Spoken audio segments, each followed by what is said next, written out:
নেই, তোমার কাজ আমি দেখেছি, তো যেরকমভাবে সুন্দর করে তুমি সাজাও সেরকমভাবে আমাকেও সাজিয়ে দাও। আজকের এই মিষ্টি রিসেপশন ব্রাইডের নাম শ্রীলেখা, আর আমি ওকে সাজাতে গেছিলাম কলকাতার নিউ টাউন। ওর যেদিন রিসেপশন ছিল সেদিন মারাত্মক গরম পড়েছিল, আর তার ওপর ছিল ওর স্কিনটা কম্বিনেশন। গিয়ে ওর পছন্দটা জিজ্ঞাসা করেছিলাম, কিন্তু ওর সেরকম কোনো রিকোয়ারমেন্ট ছিল না।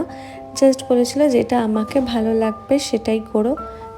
তাই আমি আমার পছন্দ মতো ওকে একটা লুক দিচ্ছিলাম। লাস্ট অব্দি দেখে বলো তো কি কেমন লাগছে। গরমকালে মেকআপ করতে গেলে একটা জিনিস খুব ভালো করে মাথায় রাখ, প্রত্যেকটা প্রোডাক্ট কিন্তু কোয়ান্টিটি কম দেবে, তাহলেই মেকআপটা লং লাস্টিং হবে আর লাইট ওয়েট হবে। যত লাইট ওয়েট হবে ততই কিন্তু এটা লং লাস্টিং হবে, তার সাথে গ্লোয়িংও থাকবে, মেকআপ উঠে যাওয়ার চান্সেস খুব কম। আমি ওকে একটা summer special ultra HD makeup করেছিলাম। তোমরা প্রোডাক্ট ডিটেলস জানতে চাইলে কি কি ইউজ করেছো অবশ্যই কমেন্টস করো, আমি তোমাদের ডিটেলস বরাবরের মতো পাঠিয়ে দেবো। আর এদিকে তোমাদের জানিয়ে রাখি, এরকম ক্লায়েন্ট বেস মেকআপ শিখতে গেলে জয়েন করতে পারো আমার আপকামিং ব্যাচ।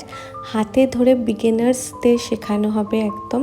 জুন মাস থেকে স্টার্ট হয়। অ্যাডমিশন নিতে চাইলে কন্ট্যাক্ট করে নিও অফিসিয়াল নাম্বার। আর কথা বলতে বলতে দেখো ওর লুকটাও প্রায় কমপ্লিটের দিকে। ওপেন কার্লসের ওপর ফুল ডেকোরেশন করে একটা হেয়ারস্টাইল করেছিলাম, ভীষণ মিষ্টি লাগছিল।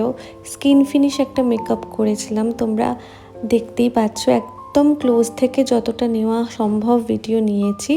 ফিল্টার কোনো ইউজ করি না, আমি একদম র ভিডিও তোমাদের সাথে শেয়ার করি। সব ভিডিও যা দেখবে আমার সব।